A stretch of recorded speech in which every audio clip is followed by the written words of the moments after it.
الحمد للہ وکفی وسلام علی عباده الذین اصطفى اما بعد فاعوذ باللہ من الشیطان الرجیم بسم اللہ الرحمن الرحیم یا ویلتی لیتنی لم اتخذ فلانا خلیلا صدق اللہ العظیم وقد قال النبی صلی اللہ علیہ وسلم المرء علی دین خلیلی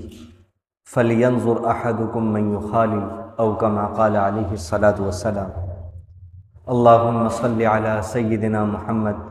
وعلى آل سيدنا محمد وبارك وسلم صلی اللہ علی النبی الأمی صلی اللہ علی النبی الأمی۔ واجب الاحترام بزرگوں، قابل قدر دینی ایمانی بھائیوں اور بہت عزت و احترام کی مستحق دور بیٹھی سن رہی عزیز ماں اور بہنوں، بار بار یہ بات دہرائی جاتی ہے، اللہ کرے ہمارے دلوں پر نقش ہو جائے اور دلوں میں اتر جائے کہ قرآن کریم میں اللہ تعالیٰ نے جو رہنمائیاں ہم سب کو دی ہیں، جو ہدایتیں دی ہیں، ان سب کے ذریعے ہماری آخرت بعد میں بنتی ہے، پہلے ہماری دنیا بنتی ہے۔ اور اگر خدا نخواستہ ہم ان ہدایتوں پر عمل نہیں کرتے، ان کو چھوڑ دیتے ہیں، تو آخرت کا نقصان بعد میں ہوگا، دنیاوی نقصان پہلے ہوتا ہے۔ اور اللہ تعالیٰ نے قرآن کریم میں اور نبی کریم صلی اللہ علیہ وسلم نے اپنی احادیث میں زمین کے اندر یعنی برزخ کی زندگی اور مرنے کے بعد کی زندگی یعنی آخرت کی زندگی، ان دونوں زندگیوں کے بارے میں ہی صرف رہنمائی نہیں فرمائی، بلکہ زمین پر جو ہماری زندگی ہے، جس میں اور آپ جی رہے ہیں، اس کے بارے میں بھی ہر اونچ نیچ اور ہر باریکی اور ہر نفع بخش چیز اور نقصان دہ چیز، ان کے نفع اور نقصانوں کا تذکرہ فرما دیا ہے۔ آج جو موضوع جس مناسبت سے میں نے آپ حضرات کے سامنے قرآن کریم کی آیت تلاوت کی ہے، وہ ہے دوستی کا موضوع۔ اللہ تعالیٰ جانتے ہیں انسان کی فطری ضرورتوں کو اور انسان کے فطرت کے تقاضوں کو۔ ان تقاضوں اور ضرورتوں میں سے ایک تقاضا اور ضرورت یہ ہے کہ ہر انسان دنیا میں دوستی کرتا ہے، مرد ہو یا عورت۔ تو قرآن کریم کی یہ آیت جو میں نے آپ حضرات کے سامنے تلاوت کی ہے، اس کا پس منظر یہ ہے کہ اللہ کے نبی صلی اللہ علیہ وسلم نے جب دعوت کا آغاز فرمایا تو اس وقت مکے کے بڑے لوگوں میں ایک نام ملتا ہے، عقبہ بن ابی معیط۔ اس شخص کا معمول تھا کہ جب یہ سفر سے واپس ہوتا تو مکے کے جو معزز لوگ ہوتے ان کی یہ دعوت کیا کرتا تھا۔ تو اللہ کے نبی صلی اللہ علیہ وسلم وہاں کے سب سے زیادہ معزز لوگوں میں آتے تھے، تو اس شخص نے آپ کو بھی بلایا۔ جب کھانا سامنے آیا تو آپ نے فرمایا کہ میں یہ کھانا اس وقت تک نہیں کھاؤں گا جب تک تم اس بات کی گواہی نہ دے دو کہ اللہ کے سوا کوئی عبادت کے لائق نہیں ہے اور محمد صلی اللہ علیہ وسلم اللہ کے رسول ہیں۔ عرب کے اندر مہمان آ جائے اور آنے کے بعد کھانا کھائے بغیر چلا جائے، یہ بڑی شرمندگی اور رسوائی کی بات ہوتی تھی۔ تو اس شخص نے اللہ کے نبی کی یہ بات مانی اور کلمہ پڑھ لیا اور آپ نے کھانا کھا لیا۔ اس شخص کا ایک دوست تھا ابی بن خلف، یہ اللہ کے نبی کا بہت پکا دشمن تھا۔ اس کو جب پتہ چلا تو اس شخص نے عقبہ بن ابی معیط سے کہا، یہ تم نے کیا کیا؟ انہوں نے کہا کہ ایسے ایسے واقعہ پیش آیا، میں نے اس طرح کہہ دیا۔ تو اس شخص نے کہا کہ میں تم سے اس وقت تک صحیح نہیں ہوں گا اور میں تمہارا کوئی عذر اس وقت تک قبول نہیں کروں گا جب تک جا کر نعوذ باللہ نعوذ باللہ نعوذ باللہ تم اللہ کے نبی کے منہ پر تھوکو۔ اب اندازہ کیجئے کہ برا دوست کیا کیا کروا دیتا ہے انسان سے، کہ وہ شخص جو ابھی اپنی علاقائی روایات اور عرب کی روایات کا اتنا خیال کرتا ہے کہ اپنے مذہب کو چھوڑ دیتا ہے اور دوسرے مذہب کو اختیار کر لیتا ہے، وہی شخص اب دوست کو راضی رکھنے کے لیے جاتا ہے اور جا کر نعوذ باللہ یہ کام انجام دے دیتا ہے۔ اب اللہ تعالیٰ نے قرآن کریم کی اس آیت میں فرمایا کہ قیامت کے دن یہ یوں کہے گا، یا ویلتا لیتنی لم اتخذ فلان خلیلا، ہائے افسوس کاش میں نے فلاں کو دوست نہ بنایا ہو۔ لیکن غور کرنے کی بات یہ ہے کہ اللہ تعالیٰ نے اس آیت کے اندر فلاں لکھا، فلاں، چاہتے تو نام لکھ سکتے تھے ابی،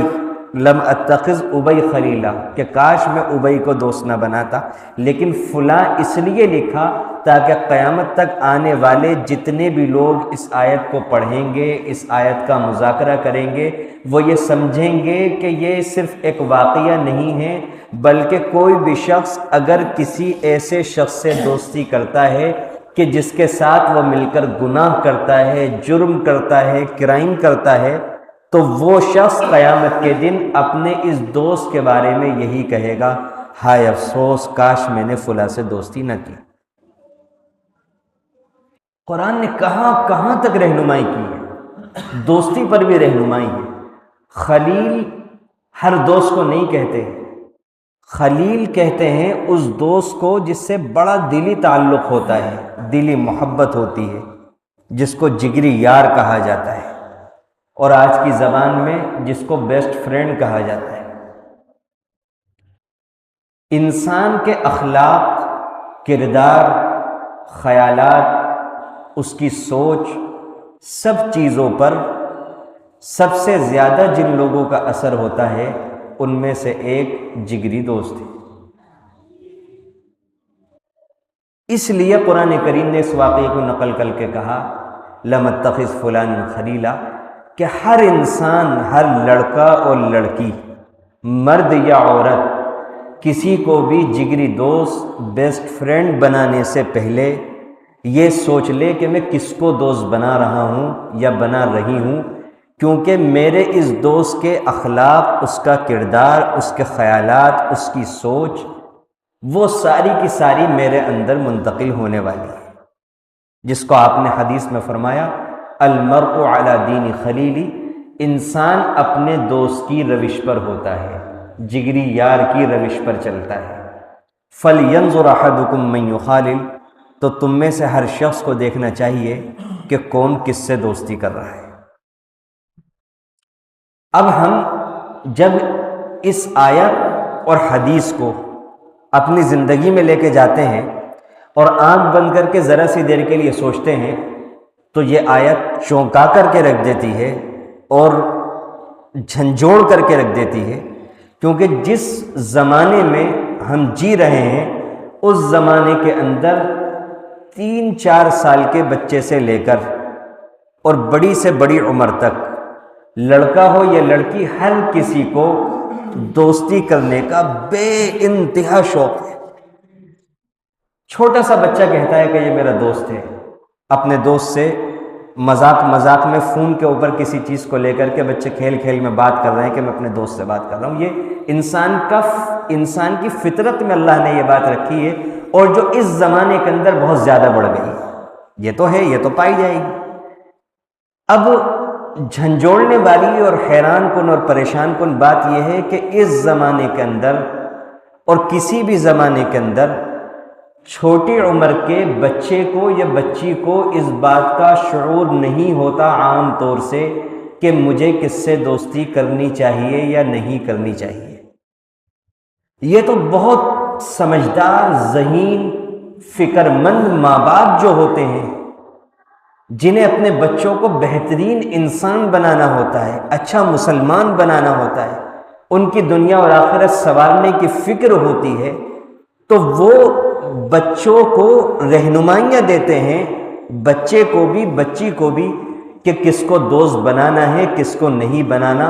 اور ان کے دوستوں کے اوپر نگاہ رکھتے ہیں کہ ہمارا بچہ یا بچی اسکول میں، مدرسے میں، کوچنگ سینٹر میں یا کام کرنے کی جگہ میں کسی غلط لڑکے یا لڑکی سے دوستی تو نہیں کر رہا ہے۔ لیکن آج افسوس کی بات ہے کہ جس قرآن کریم نے اور جس نبی نے اپنی باتوں کے ذریعے اتنی باریک باریک باتوں کو لکھ کر کے چھوڑا ہو کہ میرے امتیوں کو پریشانی نہ ہو، ماں باپ کو اپنی اولاد کے دکھ نہ دیکھنے پڑے، آج اس قوم کو معلوم ہی نہیں ہے کہ اس کے نبی نے کیا کیا بیان کر رکھا ہے، قرآن کریم میں کیا کیا ہے، اور کسی ماں باپ کو عام طور سے نہیں معلوم ہوتا کہ میرے بچے نے کس سے دوستی کر رکھی ہے یا میری بچی نے کس سے دوستی کر رکھی ہے۔ عام طور سے ماں باپ کو اپنے بچوں کی دوستیوں کا اس وقت اندازہ ہوتا ہے جب بچہ اچھا خاصا بگڑ جاتا ہے، خراب ہو جاتا ہے، اس کے اخلاق برباد ہو جاتے ہیں، اس کی زبان بدترین ہو جاتی ہے، اور لڑکیوں کا جب کردار خراب ہو جاتا ہے، دامن داغدار ہو جاتا ہے، یہ لڑکوں کا دامن داغدار ہو جاتا ہے، اس کے بعد جا کر کے ماں باپ کو پتہ چلتا ہے کہ میرا بچہ کسی غلط صحبت کے اندر پڑ گیا۔ آپ دیکھیے معاشرے کے اندر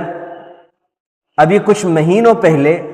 آپ نے خبروں کے اندر دیکھا ہوگا کہ ہمارے علاقے کے اندر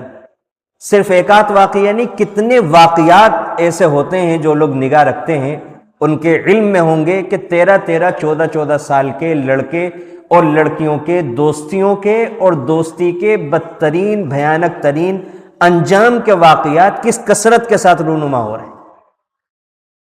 کیوں ہو رہے ہیں؟ کس طرح رک سکتے ہیں؟ ہو یوں رہے ہیں کہ ماں باپ نے لڑکے اور لڑکی دونوں کے بارے میں، دوستی کے بارے میں جو قرآن کریم نے رہنمائی کی تھی اس کو نظر انداز کر دیا، اور ماں باپ نہیں دیکھ رہے کہ ہمارے لڑکے یا لڑکی کس سے دوستی کر رہا ہے، اور رک بھی اسی لیے نہیں رہے کہ اس پہلو سے بہت زیادہ غفلت بڑھتی جا رہی ہے۔ کیونکہ جس زمانے کے اندر ہم جی رہے ہیں اس زمانے کے اندر انسان کے لیے جہاں آسانیاں بڑھی ہیں وہیں خطرات بھی بے شمار بڑھے ہیں، بہت خطرات بڑھے ہیں، اور ایسے حالات بن چکے ہیں کہ جس پہلو سے ذرا بھی نگاہ ہٹی اور نقصان پہنچا۔ سوشل میڈیا کے اوپر چھوٹے چھوٹے بچوں کے پاس فون ہے، اور اس زمانے کے اندر ماں باپ فخر سمجھتے ہیں اپنے لیے جتنے چھوٹے بچے کو وہ موبائل دے دیتے ہیں۔ 5 7 سال کے بچوں کو آپ دیکھیں گے گلیوں میں اسکوٹروں پر بیٹھے ہوئے کہ وہ موبائل کیا چلا رہے ہیں کیا نہیں چلا رہا ہے وہ دیکھ سکتے ہیں آپ، کس طریقے سے وہ اپنی زندگیاں، اپنی جوانیاں، اپنی انرجیاں، اپنی ذہنی صلاحیتیں سب برباد کر رہے ہیں، اور اسی سوشل میڈیا کے ذریعے سے وہ چھوٹی چھوٹی عمروں کے اندر دوستیاں کر بیٹھے۔ اور یہ عجیب و غریب دنیا ہے سوشل میڈیا کی، اس کے بارے میں آپ مجھ سے زیادہ بہتر جانتے ہوں گے، لیکن جو پڑھا ہے، جو حالات سامنے آتے ہیں، تو اس پر لاکھوں فرضی اکاؤنٹ ہیں، اور کیا ہے کہ کوئی بہت بڑی عمر کی عورت، کوئی بہت بڑی عمر کا مرد، گھر میں کوئی بات کرنے والا نہیں ہے، تھوڑا بہت میسج وغیرہ کرنے آتے ہیں، انہوں نے فرضی اکاؤنٹ بنائے اور لڑکی کا فوٹو لگایا، جوان لڑکی کا، اور لڑکے اس کے اوپر ان سے بات کرنے لگے، اور اچھا خاصا ٹائم پاس ہو رہا ہے۔ کتنے عجیب و غریب واقعات آتے ہیں۔ ابھی حال ہی میں 3 دن پہلے کا واقعہ ہے، میرٹھ کے قریب ایک جگہ ہے، وہاں پر یہ واقعہ پیش آیا کہ ایک شخص جو پہلے سے شادی شدہ ہے، 3 بچوں کا باپ، اس شخص نے انٹرنیٹ کے اوپر کسی عورت سے دوستی کی اور آن لائن نکاح کر لیا، اور شادی کے بعد رہنا شروع کر دیا۔ دوسری بیوی کو پتہ نہیں ہے کہ یہ شخص شادی شدہ بھی ہے اور اس کے 3 بچے بھی ہیں۔ ظاہر ہے کہ بات تو کھلنی تھی، کچھ دنوں کے بعد جب بات کھلی اور مسائل ہونے شروع ہوئے، اور اس بعد والی بیوی نے پابندی لگائی کہ پہلے والی بیوی سے اور بچوں سے تعلق چھوڑنا پڑے گا، تو ظاہر ہے کہ اس طرح کی چیزیں جب ہوتی ہیں تو انسان اتنی دور اندیشی سے، اتنی دور کی سوچتا تو ہے نہیں کہ کیا ہو جائے گا، اور جو معاشرے کے سامنے ہوتا ہے وہی حقیقی پہلو ہوتا ہے۔ انسان اپنے بچوں کو اور پہلی بیوی کو تو نہیں چھوڑے گا۔ تو اب ایک جرم دوسرے جرم کو جنم دیتا ہے۔ اس شخص نے یہ سوچا کہ اب اس کو راستے سے ہٹا دینا چاہیے۔ یہ دوستی کے اوپر آپ دیکھیے کتنی خطرناک چیز ہے کہ بڑی بڑی عمر کے شادی شدہ لوگ بھی اس کے حملوں سے بچ نہیں پا رہے، اور کس طریقے سے ان کی ایک انسان کے عمل کی وجہ سے کتنی زندگیاں برباد ہو رہی۔ اس شخص نے اپنے ایک دوست سے مشورہ کیا، اپنے دوست کو تیار کیا، دوست کو ملایا، اور دوست صرف 12,000 روپے لے کر قتل کرنے کے لیے آمادہ ہو گیا۔ دوسری والی بیوی کو بلایا، جوس کے اندر گولیاں ملا کر کے نشے کی، بے ہوش کیا، گلا گھوٹا اور گلا کاٹ کر کے قتل کر دیا۔ چند دنوں کے اندر لوکیشن کے ذریعے سے پولیس نے پکڑ لیا، دونوں کو، دوست کو بھی اور قاتل کو بھی، دونوں قاتل تھے، دونوں کو جیل میں بھیج دیا۔ ادھر ان کی جیلوں میں زندگیاں برباد، اس کا قتل ہو گیا بیچاری کا، اور ادھر پیچھے ایک بیوہ، ایک عورت اور 3 بچے، ان کی زندگیاں برباد۔ یہ کتنی خطرناک چیز ہے، بہت بہت ہی زیادہ یہ خطرناک چیز ہے۔ جتنی اہم چیز ہے، جتنی ضرورت کی چیز ہے، اتنی زیادہ خطرناک چیز ہے۔ اللہ کے نبی صلی اللہ علیہ وسلم کی برابر رہنمائیاں ہیں، ایک ایک موضوع کے اوپر اللہ کے نبی صلی اللہ علیہ وسلم نے ہدایتیں جاری کی ہیں، رہنمائیاں فرمائی، لیکن ہم ان پہلوؤں کو نظر انداز کیے ہوئے ہیں، تو اس کے خمیازے ہم بھگت رہے ہیں، بہت بڑے پیمانے کے اوپر بھگت رہے ہیں۔ ماں باپ کو نہیں پتا ہوتا کہ ہمارے بچے کی یا بچی کی کس سے دوستی ہو گئی، پتہ جب چلتا ہے جب گھر کے اندر لڑکے یا لڑکی کی شادی کی بات چھڑتی ہے، تب وہ قسطوں کے اندر بہت اچھے طریقے پر جب سامنے آتی ہے، جب انسان کے پاس کوئی آپشن نہیں ہوتا، اس کے سامنے یہی آپشن ہوتا ہے کہ میں عزت سے اسے قبول کر لوں، اور نتیجہ کبھی اچھا بھی نکل جاتا ہے اور عام طور سے بہت برا نکلتا ہے۔ وجہ یہی ہے کہ بچے کیا کر رہے ہیں، ماں باپ کے برابر میں بیٹھے ہوئے موبائل چلا رہے ہیں، 3 گھنٹے 4 گھنٹے روزانہ میسیجوں کے اوپر بات کر رہے ہیں۔ چھوٹے چھوٹے بچوں کے اکاؤنٹ ہیں، اپنے سیپریٹ اکاؤنٹ ہیں، موبائل ہیں، انٹرنیٹ ہے، سب کچھ ہے، ماں باپ کبھی نہیں دیکھتے، اندھا بھروسہ۔ یہ اندھا بھروسہ بچوں کے سلسلے میں یہ بچوں کے بگاڑ کی بہت بڑی وجہ ہے۔ جن لوگوں نے اپنے بچوں کو دنیاوی اور دینی اعتبار سے کامیاب کیا، ہم نے ان کے تذکرے پڑھے ہیں، ان کو دیکھا ہے، تو انہوں نے اس طریقے پر بچوں پر نہ تو اندھا بھروسہ کیا، نہ بچوں کے اوپر بیجا شک کر کے انہیں پریشان کیا، نہ تو شکی بنے، نہ اندھے بھروسہ کرنے والے بنے، بلکہ ذمہ داریاں ادا کرنے والے بنے۔ میں آپ کو مثال دوں، حضرت مولانا سجاد صاحب دامت برکاتہم العالیہ محتاج تعارف نہیں ہے، کتنا زیادہ اللہ تعالیٰ ان سے کتنا بڑا کام لے رہے ہیں۔ ان کے والد گرامی قدر حضرت مولانا منظور صاحب نعمانی رحمۃ اللہ علیہ، انہوں نے کس طرح ان کی تربیت کی۔ حضرت مولانا سجاد صاحب بتاتے ہیں کہ اگر میں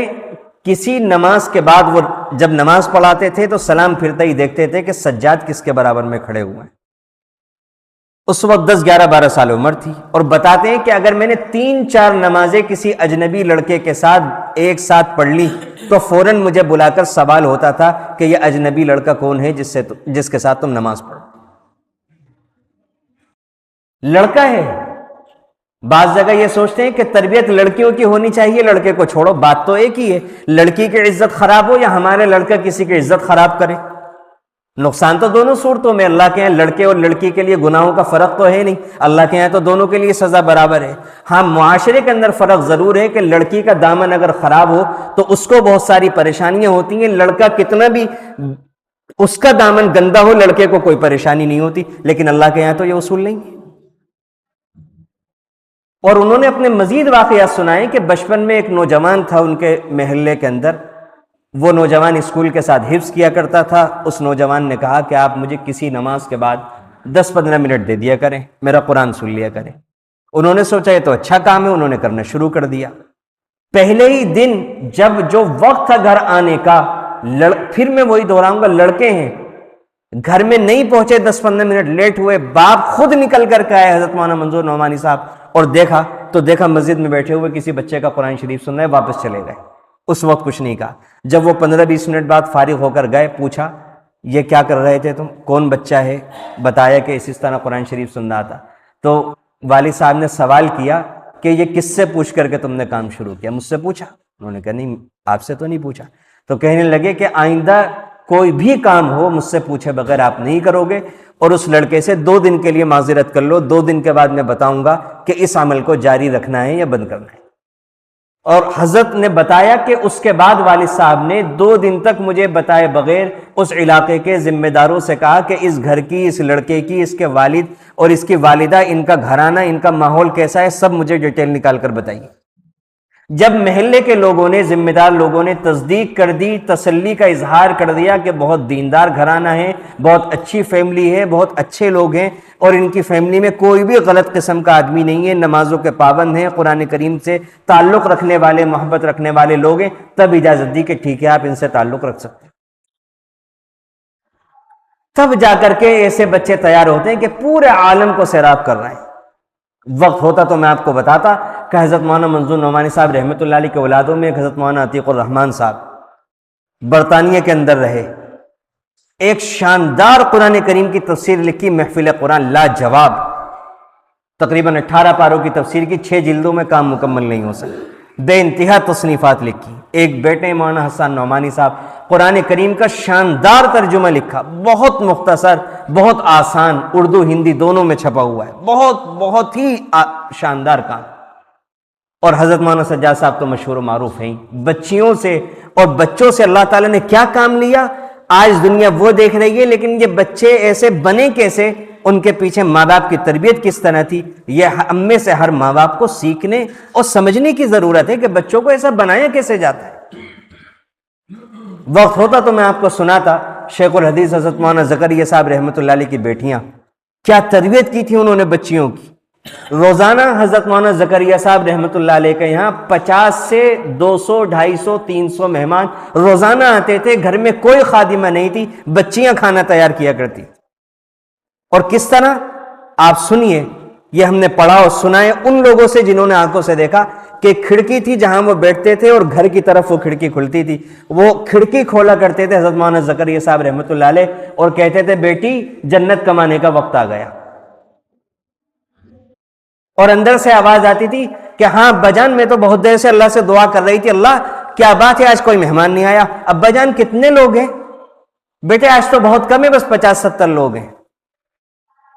اور اکیلے وہ اللہ کی بندی کھانا تیار کیا کرتی تھی، اور ایسی برکت تھی حضرت مولانا منظور نعمانی صاحب رحمۃ اللہ علیہ کی اہلیہ ان کے گھر کے اندر رہی، انہوں نے بیان دیا، اپنے شوہر کو آ کر کے بتایا، وہ اتنے بڑے عالم کی بیوی تھی کہ میں حیران ہوں کہ ان کی بچیوں کے وقت میں اللہ نے کیا برکت رکھی ہے، جو کھانا ہمارے گھروں میں کئی گھنٹوں میں تیار ہوتا ہے وہ وہاں بہت کم وقت کے اندر تیار ہو جاتا ہے۔ کس طرح بناتی تھی کھانا، کیا تربیت کی تھی شیخ الحدیث رحمۃ اللہ علیہ نے، 10 پارے پڑھ لیا کرتی تھی کھانا بناتے ہوئے۔ اور جن دنوں میں عورتوں کو قرآن پڑھنے کی اجازت نہیں ہوتی اللہ کی طرف سے، مجبوری کے ایام ہوتے ہیں، تو ان دنوں کے اندر زبان کے اوپر درود شریف رہتا تھا، ہزاروں کی تعداد میں درود شریف۔ اس کی برکت تھی کہ اللہ نے 50 100 150 200 لوگوں کا کھانا بنانا ان کے لیے آسان کر دیا تھا۔ جب بھی میں جملہ یاد کرتا ہوں کہ بیٹی جنت کمانے کا وقت آ گیا، اور بیٹی کا یہ جملہ کہ ابا جان میں تو میں کیا لوگ تھے، کیا بنایا تھا۔ ہم کیا تربیت کرتے ہیں اپنے بچوں کو، کیا سکھاتے ہیں، غرور، تکبر، اپنے آپ کو اوپر رکھنے کا مزاج۔ اور اللہ کے نبی نے کیا سکھایا تھا، بار بار لطف آتا ہے، مزہ آتا ہے کہ، اور واقعی شرم آتی ہے کہ ہم کیا مسلمان ہیں، اور اللہ کے نبی نے کیا بنانے کی ہمیں کوشش کی تھی، اللہ کرے ہم سمجھیں۔ جب حضرت فاطمہ رضی اللہ عنہا کو اللہ کے نبی نے روانہ کیا ہے، رخصت کیا ہے، آپ نے فرمایا بیٹی فاطمہ باندی بن کے رہنا، تو ایک وقت آئے گا کہ تم اس گھر کی ملکہ بن جاؤ گی۔ یہ اس دنیا کے سب سے بڑے مربی، سب سے زیادہ سمجھدار، اور اس دنیا کی سب سے زیادہ معزز خاتون، جو جنت والی تمام عورتوں کے سردار ہیں، حضرت سیدہ فاطمہ الزہرا رضی اللہ عنہ، ان کے عظیم والد، سب سے عظیم والد، سب سے عظیم بیٹی کو نصیحت کر رہے ہیں کہ بیٹی باندی بن کر کے رہنا، اس گھر کی ایک وقت آئے گا ملکہ بن جاؤ۔ اور داماد جو چچا کے بیٹے بھی تھے اور ان کی زیر کفالت رہتے تھے، ان کو یہ نصیحت کی کہ فاطمہ کو محبت سے رکھنا، اگر فاطمہ کو محبت سے رکھو گے تو یہ تمہاری ہے۔ ایک جملے میں سب کہہ دیا، انہیں بھی سب کہہ دیا، انہیں بھی سب کہہ دیا۔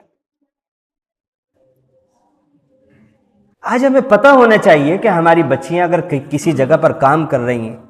غیر مسلموں کے ساتھ تعلقات ہو رہے ہیں، وہ تعلقات کس حد تک تعلقات ہو رہے ہیں، میں آپ کو کیا بتاؤں۔ آج وہ زمانہ ہے کہ انسان اپنی معلومات کو اپنی زبان سے کہہ بھی نہیں سکتا، کس حد تک تعلقات ہو رہے ہیں اور کیا کیا معاملات ہو رہے ہیں منصوبہ بند طریقے پر۔ لیکن ہماری بے حسی اور ہماری غفلت ہے کہ ہم کام کرنے کے لیے جو صحیح طریقہ ہے، بچوں کو وقت دینے کے لیے اور بچوں کی تربیت کرنے کے لیے تیاری نہیں۔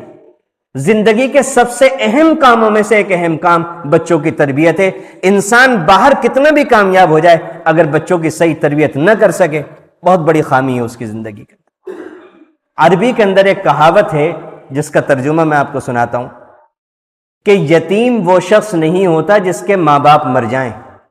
بلکہ یتیم وہ بچے ہوتے ہیں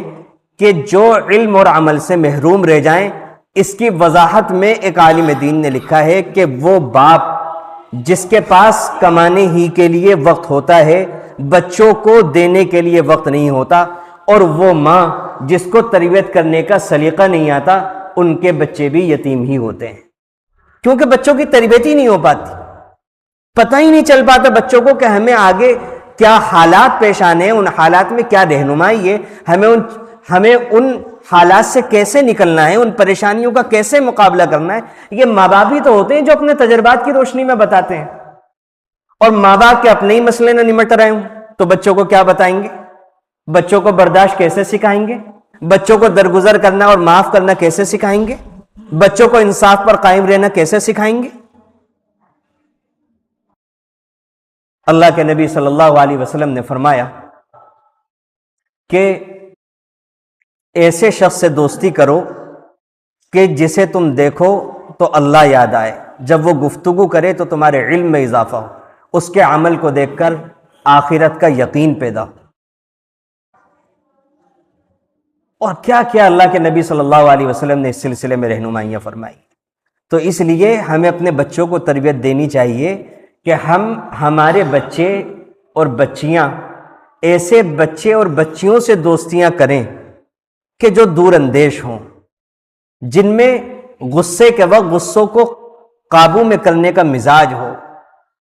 جن کا پھونک پھونک کر قدم رکھنے کا مزاج ہو، جو نمازوں کے پابند ہوں۔ جو اللہ کا وفادار نہ ہو، مخلوق کا کیا وفادار ہوگا؟ جو ایماندار ہوں، جو سچ بولنے والے ہوں۔ بچوں کی اس طریقے پر تربیت کی جاتی ہے، اور بچوں سے ان ساری موضوعات پر گفتگو کی جاتی ہے، اور بچوں کا بار بار جائزہ لینا پڑتا ہے روزانہ کہ بچے ہمارے کن سے دوستی کر رہے ہیں اور بچے کیا کیا اثرات قبول کر رہے ہیں۔ تب جا کر کے بچے صحیح بچے بنتے ہیں، اچھی اولاد بنتے ہیں، پھر جب اچھی اولاد بنتے ہیں تو اچھے شوہر بنتے ہیں، پھر اچھے کام کرنے والے بنتے ہیں، اچھے مسلمان بنتے ہیں، تب جا کر کے دنیا بھی اچھی ہوتی ہے اور آخرت بھی اچھی ہوتی ہے۔ اور تربیت کے وقت میں بچوں کی تربیت نہ کی جائے، اور تربیت کا وقت اگر غفلت سے گزار دیا جائے، پھر وہ بچہ نہ تو اچھا بچہ بنتا ہے، نہ اچھا شوہر بنتا ہے، نہ اچھا باپ بنتا ہے، نہ اچھا انسان بنتا ہے، نہ اچھا مسلمان بنتا ہے۔ اس لیے آج یہ مضمون میں نے آپ حضرات کی خدمت میں عرض کیا کہ اس پہلو پر بہت توجہ دیں ماں باپ کہ ہمارے بچے کس سے دوستی کر رہے ہیں، کس سے تعلقات ہیں، اور ان کو سمجھائیں کہ کس قسم کے لڑکوں سے تعلقات رکھنے چاہیے، کس قسم کی لڑکیوں سے تعلقات رکھنی چاہیے، اور جو غلط قسم کے لڑکے ہوں تو کوشش کرے کہ ان سے تعلقات ختم ہو جائیں، کیونکہ انسان کے کردار اور اخلاق پر اس کے دوست سب سے بڑھ کر اثر انداز ہوتے ہیں۔ یہ دوست شیطان سے بھی بڑھ کر اثر انداز ہوتے ہیں۔ شیطان تو صرف وسوسہ ڈالتا ہے، یہ دوست ہاتھ پکڑ کے غلط کام کروا دیتے ہیں۔ تو اس لیے برے دوستوں کو چھوڑے انسان، اس کی فکر کرے، اور ماں باپ اپنے بچوں سے برے دوست چھوڑوانے کی فکر کریں، اور ان کے بدلے میں اچھے دوستوں کی طرف رہنمائی کریں، اور انسان خود بھی اچھے دوست بنانے کی فکر کرے۔ اللہ تعالیٰ سے دعا ہے کہ اللہ تعالیٰ ہم سب کو عمل کی توفیق عطا فرمائے۔ آمین۔ وآخر دعوانا الحمدللہ رب العالمین۔